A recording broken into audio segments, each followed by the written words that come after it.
Good afternoon, folks. Welcome to another episode of Leader Talk, hosted by me, SEAC retired John Wayne Troxell. And today, on the show today, I have two phenomenal non-commissioned officers that I've done some work with in the past, and I've asked them to come back. And if you look where I've been going with Leader Talk, I've been trying to get perspectives on the art of leadership at the strategic level with folks like my former bosses, General Joe Dunford, 19th Chairman of the Joint Chiefs of Staff, former Supreme Allied Commander Europe, General Mike Scaparrotti, as well as former presidential candidate, the Honorable Tulsi Gabbard. And then with some combatant command senior enlisted leaders. And now I'm coming back down to the tactical level to talk to two great NCOs that I really think a lot of today. And so let me bring them out. They are Master Sergeant Richard Oz Green and Sergeant First Class Dexter D. Hicks. They are in the house. Gents, what is going on? Hey, what's going on, man? Good to see you again. Oz, what's going on, man? Hey, it's good to be here. Good to be here with the SEAC and yourself, Yeah, I know, right? This is going to be interesting. Hey, so Oz, tell the audience where you're at now, because I think you're still at the center of the universe, right? Yes, I'm still here I'm still here at the self-proclaimed, doing things. I'm over with the 44th Medical Brigade, and it's sunny. We got troops. Everything's all good. And D, you've left the great state of Virginia, and now you're down in Texas in the searing Yes, heat down there. So where are you at now? I am in the beautiful state of my home state, Texas, Beaumont, Texas, to be exactly, at the third of the 289th Training Support Battalion. Go Gators! So super happy to be here. I'm closer to home, and glad to be back on the show, man. It's good to see you again. Yeah, well, it's good to have you both back. And as we know, Oz and the hashtag TPSGL, the professional SGL D Hicks, have done a lot to kind of get closer to the troops in terms of dialogue and all the things they do. And to both you guys, I want to start off as we talk about leadership. You guys are not, you guys are humble in your approach and everything, but not just me, but, leaders that I get around, they both recognize you as key influencers, meaning that you have kind of mastered the art of influencing people, and not just the soldiers, but fellow leaders. And both of you have masterfully used social media to assist you in bringing you closer to the troops, but also delivering messages that the troops need to hear. And Oz, you do it quite frequently with your leadership kind of stuff that you do. Obviously, D, the NCO, the NCO LDP show that you have and everything is another one. How important do you think it is in today's day and age? And I'll start with you, Oz. That leaders are on social media and that they're doing things to not just influence those in their inner circle, but influence other soldiers or other types of leaders. How important do you think that is? I think it's very important. We talk about multi-spectrum domain operations and things like that, and I see social Yeah. media as the same thing. It's kind of hard. You got the 1/3 rule, right? You got the 1/3 of people who are going to just love you because of who you are. You got another 1/3 that's not going to trust you at all, no matter what you do. And then you got that 1/3 that's undecided.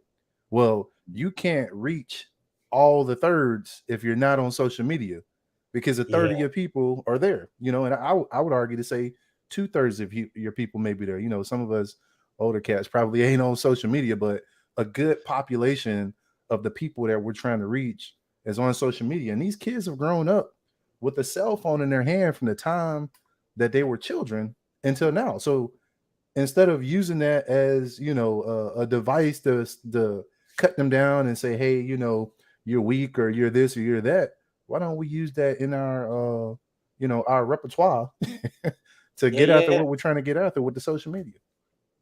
Right. Yeah. The NCOPD Live is a huge hit, man, and it's been going on. When I was in uniform as the SEAC, you had me on as a guest and everything, and this has been a platform, especially during COVID, that a lot of people were attracted to and everything. So, your kind of thoughts on the same thing? So I think it's a tool that we have to get out and use it. At the end of the day, it's the wave of the future.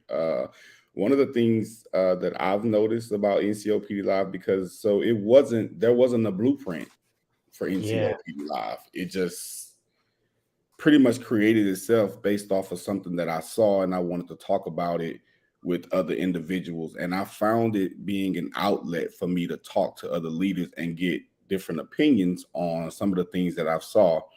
Hence, 8 years later, here the platform has grown to be still the number one platform that's not owned by the Army on social media, and it's still going. One of the things I've noticed in the 8 years that NCOPD Live has been going is that I would tell leaders, don't be afraid to use social media, but you have to be patient, because there was trying times in the beginning when NCOPD Live maybe had 1 or 2 people watching and maybe 300 followers. And now it's grown to how many other followers and supporters out there that we have to be what it is now. So if your reasoning why you're wanting to use social media is definitely in order to help someone else, just wade those waters, let the time flow, time will come, and stay relevant, and individual will come back and watch you. It's interesting, as I still go out and spend time with the troops, and I talk to a bunch of senior enlisted, and Oz, you mentioned the old school guys, and I'll ask the audience, how many of you are on Facebook or something like that?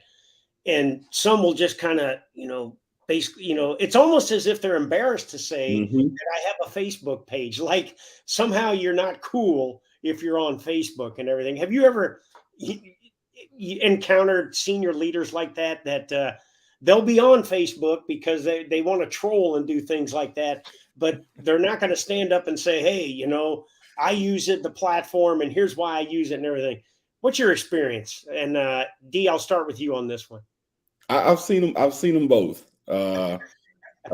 Some, and it's okay to be stuck in that mindset that you want to be embarrassed or you don't want to utilize social media. Everybody has that opinion, but if you're going to be relevant to this generation of soldiers and leaders to come, you have to learn to speak their language, and their language is on social media. Now, there's a positive and a negative about it, but you as the leader that's utilizing the platform, you can navigate how you want your social media platform to go. And that's the same thing we do at NCOPD Live, and we've been in existence for 8 years. If you asked me 8 years ago that I think it would have grown to what it is now in the team that I have, I'd have told you no. I just wanted to do something for the time being. But as leaders, we have to adapt with the times. When the weather changes outside, we change the way we dress. If it's wet, we wear wet weather gear. If it's cold,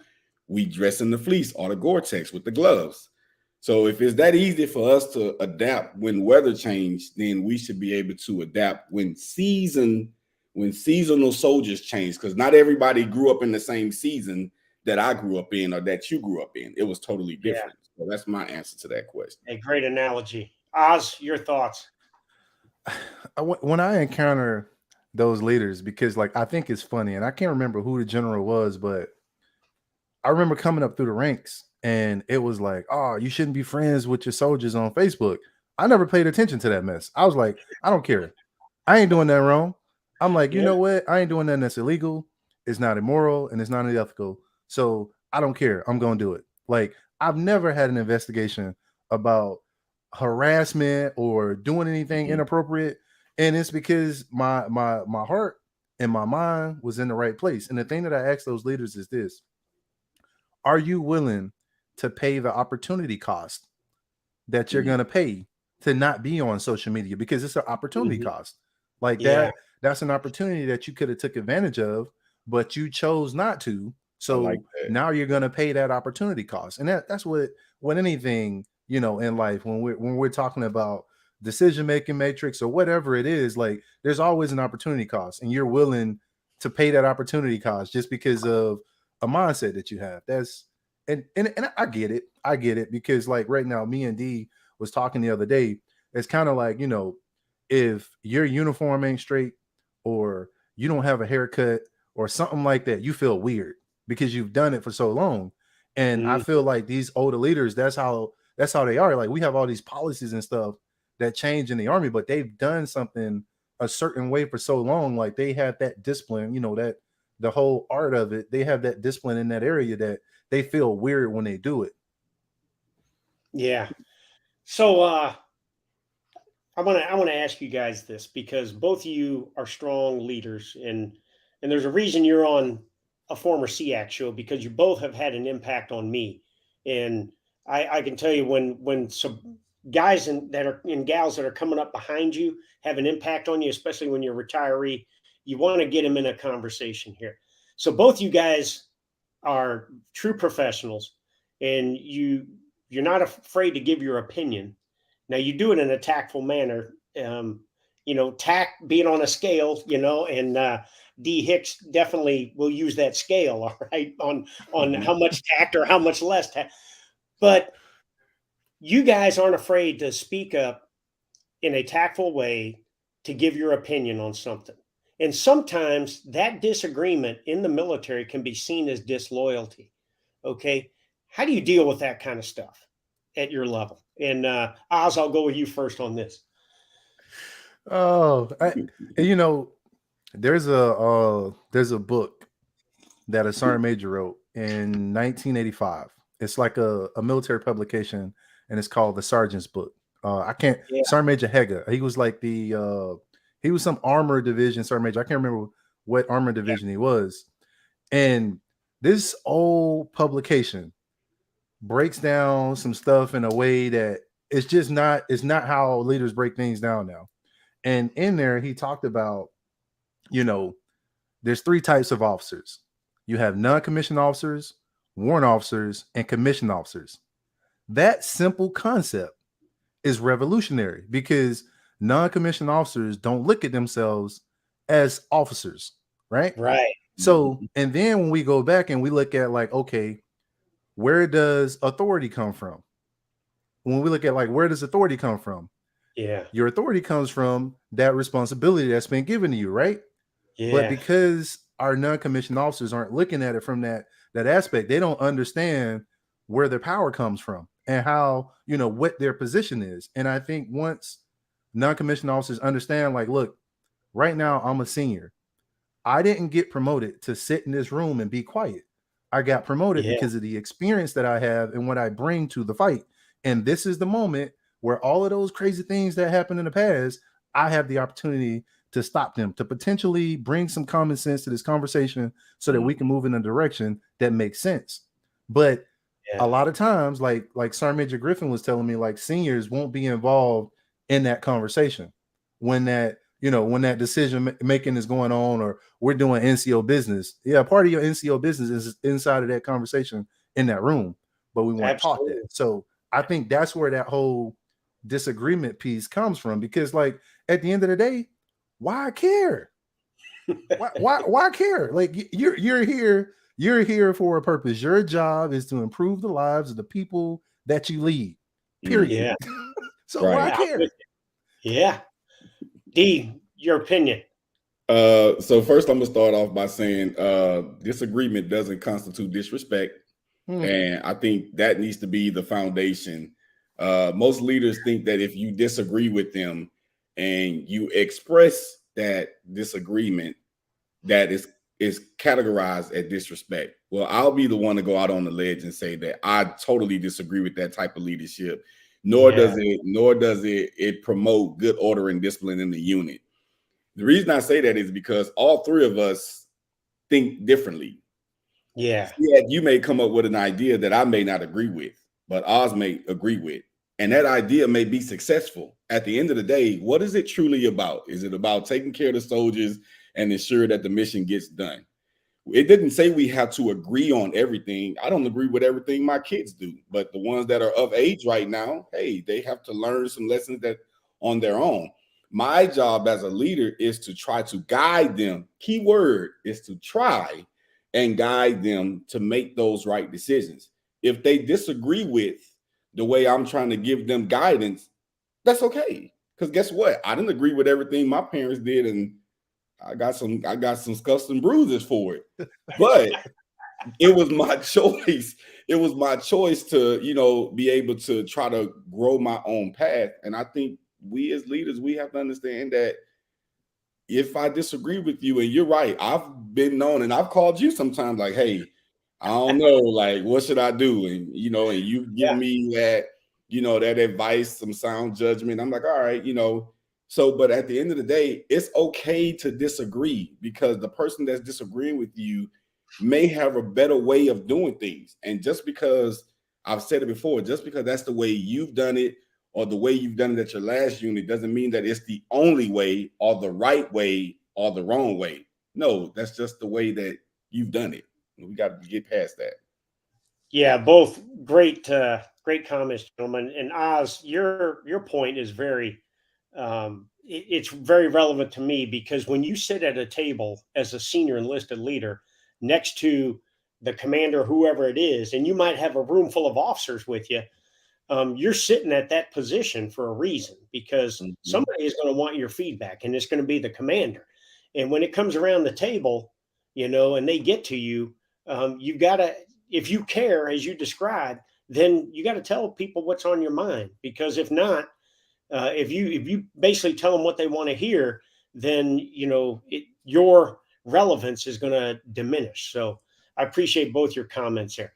Now, yeah, we were talking about generations changing, and I hear this all the time, about when I was a young troop, things were a lot harder, the military was better and everything.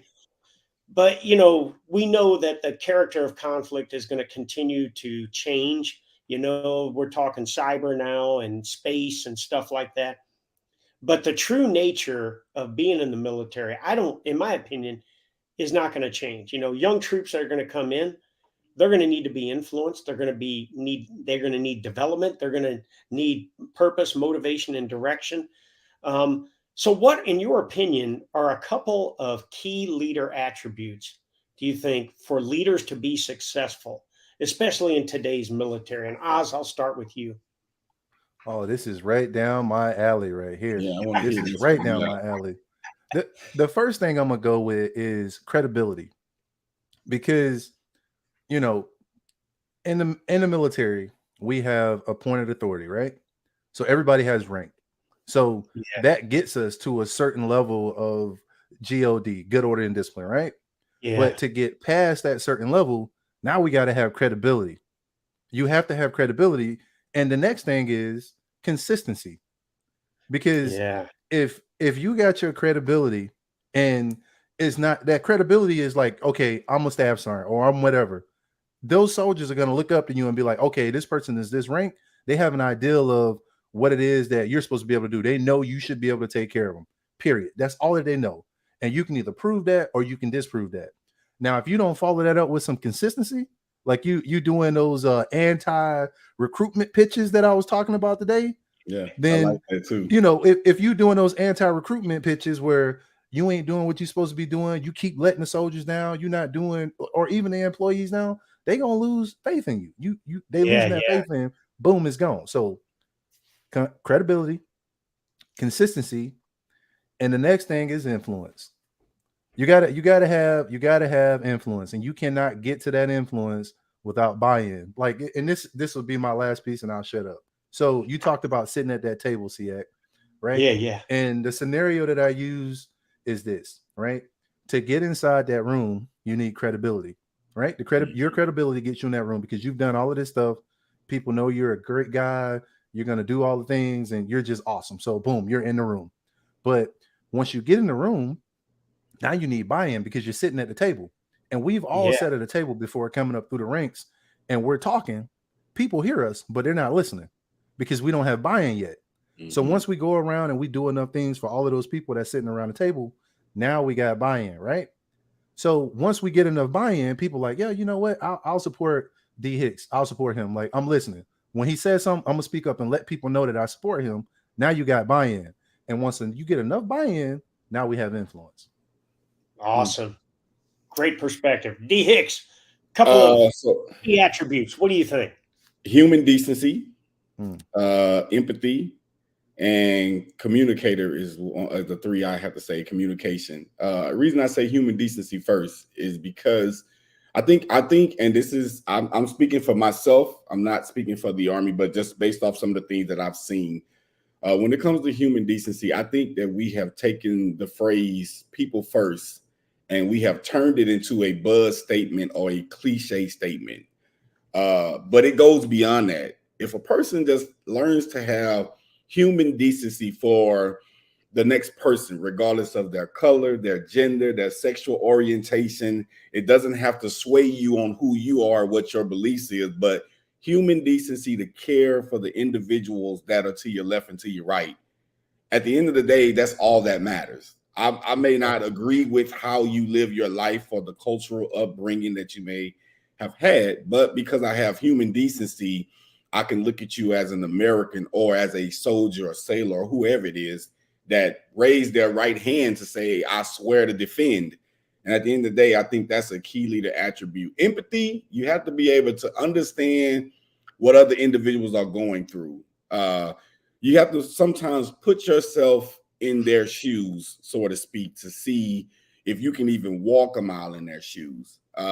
One thing I never give the great advice on is, what do you do when you lose a dad? Because my biological father is still living. A lot of people know my grandfather raised me and I looked at him like a dad, but at the end of the day, my dad is still living. But what I can do is I can use empathy on how a person may be feeling when they lose someone who's close to them. So you got to be able to use that mindset to say, okay, I may not understand what you're going through. However, I feel your pain. And that goes back to human decency. It all goes back to human decency, to being able to look at that individual to see where they may be. And then, like my battle buddy said, we talk about it all the time, buy-in. If I don't have buy-in from those leaders that are above me or that are under me or that are equal to me, then basically I'm just, what they say, a sounding brass or tinkling cymbal. I'm just making noise, smoke and mirrors. Awesome. Hey, folks, you're watching SEAC Retired Troxell Leader Talk. I've got two phenomenal NCOs here, Richard Osgreen and Dexter D. Hicks, the professional SGL. And we're going to take a quick break, and we're going to come back with these gentlemen. And I want to start asking them about what advice they have for young troops. So stand by. We're going to take a quick break. And here's a great message from our sponsor, Veterans Lending Group. At Veterans Lending Group, we're not just VA home loan specialists. We are educators, community leaders, military service members, or family of those who serve. We are committed to serving, supporting, and educating our military families. 60% of our staff are prior service or spouses, and 85% of the loans we close are VA loans. We are your special ops of VA lending. We will not restrict your VA home loan benefit like many other lenders do. We believe that you have earned this benefit through your service, and we are here to protect your right to use it the way the VA wrote the guidelines.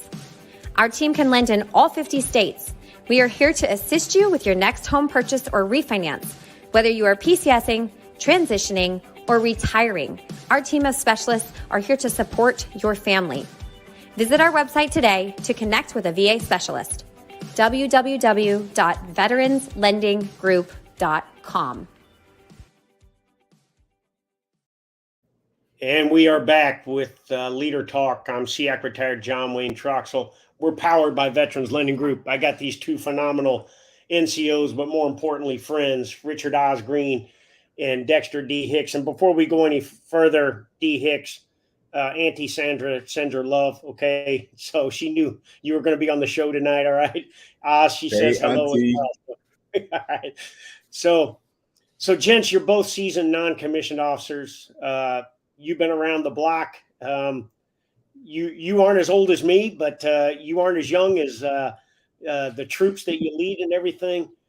But, I think all of us, as we were growing up in the military, were looking for a mentor, looking for someone that we wanted to emulate as we moved up.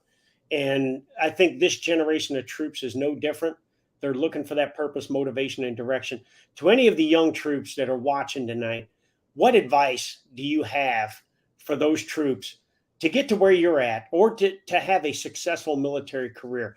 And D, I'm going to start with you. Go ahead. Oh man, I would say embrace fear, but don't be afraid.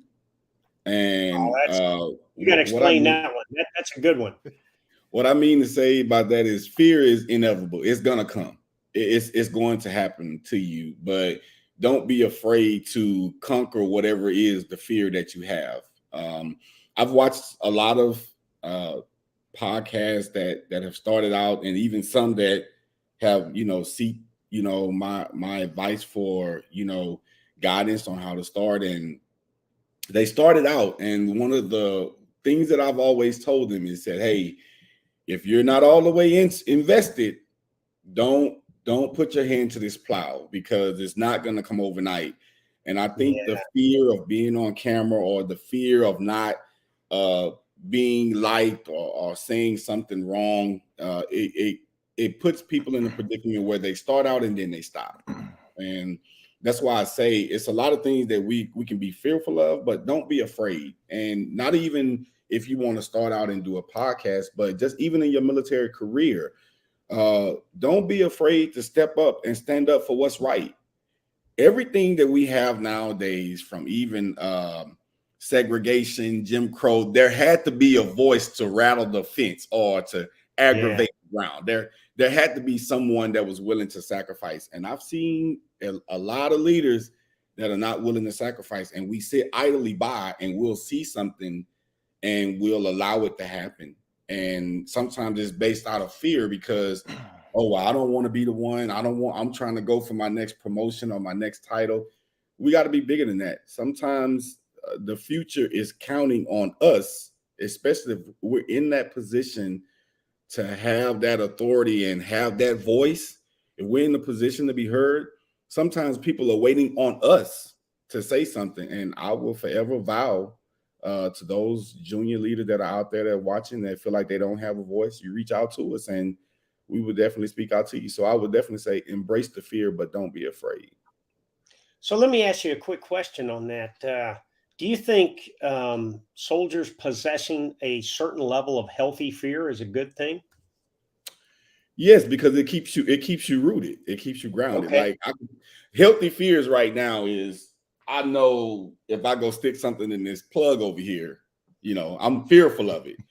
But am I afraid? Am I afraid if it starts thundering and lightning and the lights start flickering in the house? Am I afraid? No, I'm not. It's power surge, but I'm fearful enough to go over there and stick my hand in there. Probably wouldn't want to do it on live camera either. But so it's healthy fear is good. So yeah. Well, I use the example. People ask me if I have healthy fear. I said, everybody does. I said, I'm not going to go. I would love to have all the money in Chase Bank right down the road, but I'm not going to go rob it, because I know that I'm going to go to prison. So the healthy fear is that I'm going to go out and earn as much as I can, but I'm not going to go rob a bank, because I know the ramifications of that. And I'll be in Washington State Penitentiary. So yeah, every time I kind of use that phrase, healthy fear, the minute the F starts coming out, and by the time the R on that word, fear, comes out, people think it's a word that shouldn't even be in the vocabulary of a leader.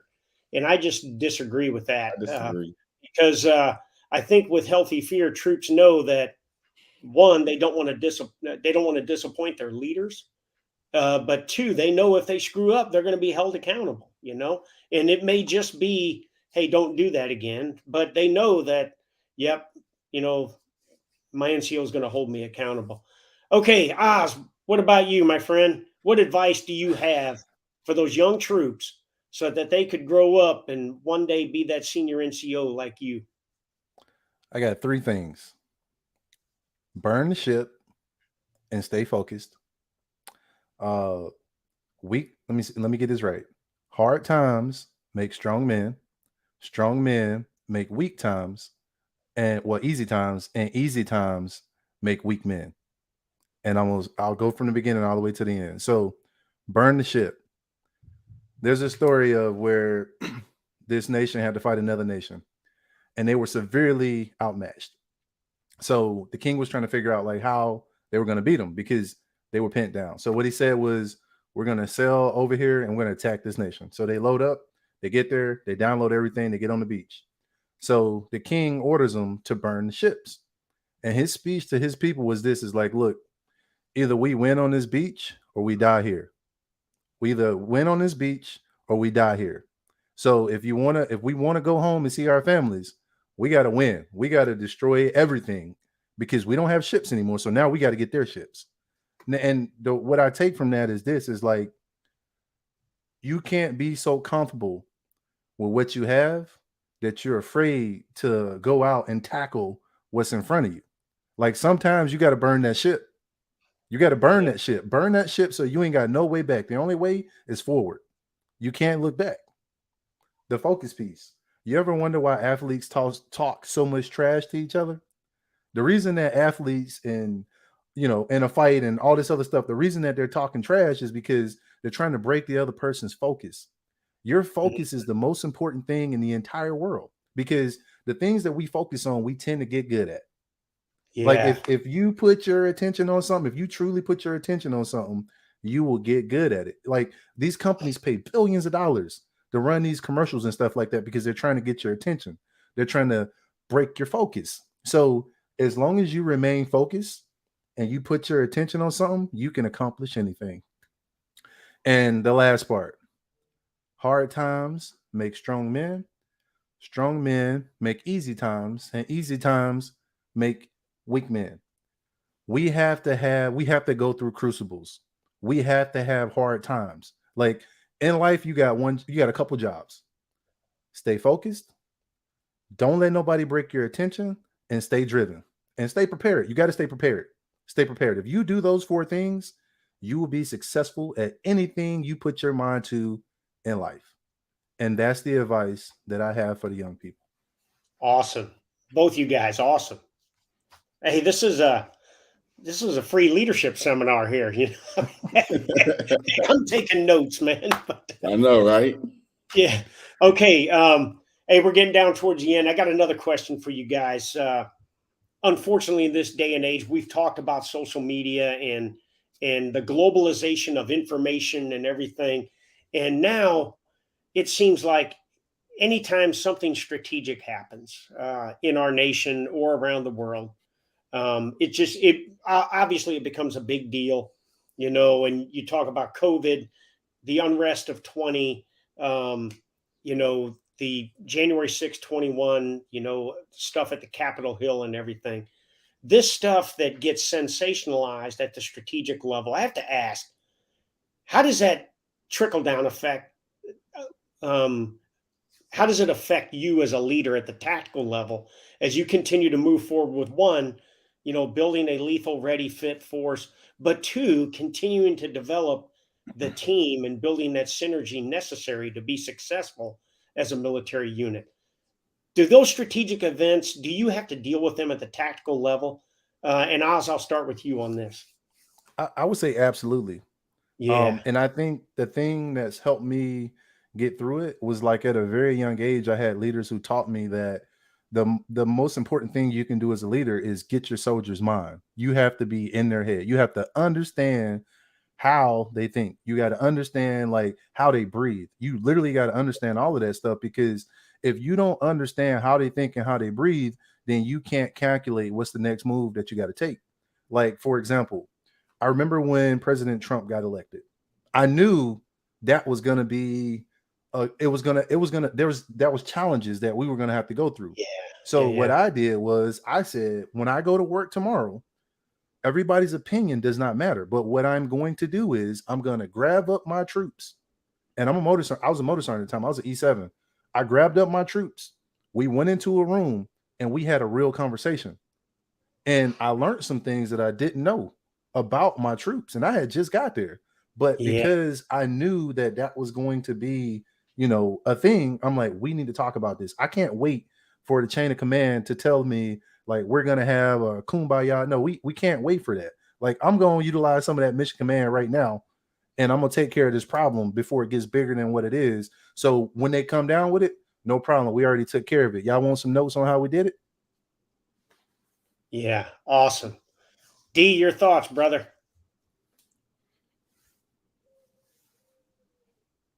I'm gonna probably go rogue.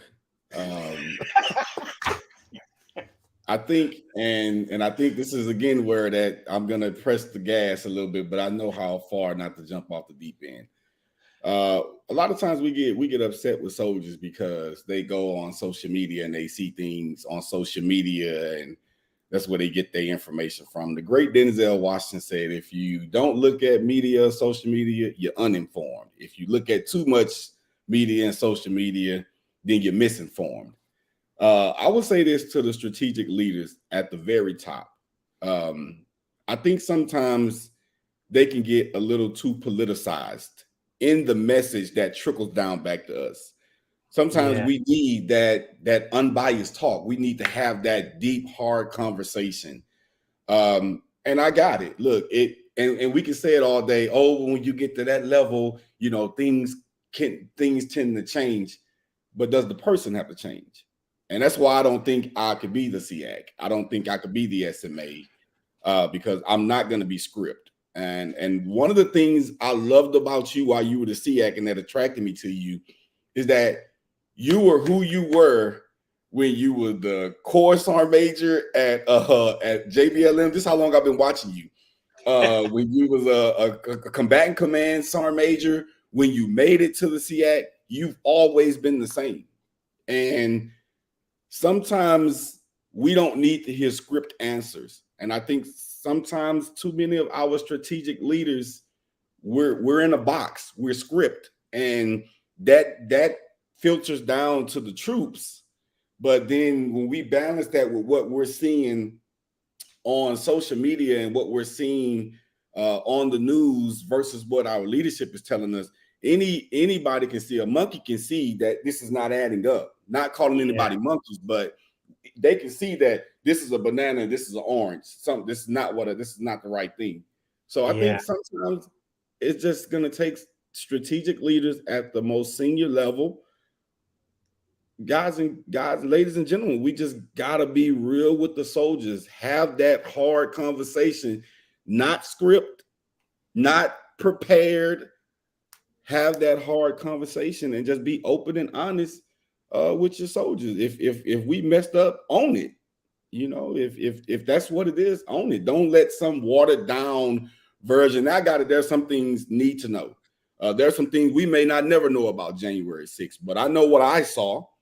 And I'm pretty sure you all saw what you saw. And we have yet at our level to get the unadulterated truth.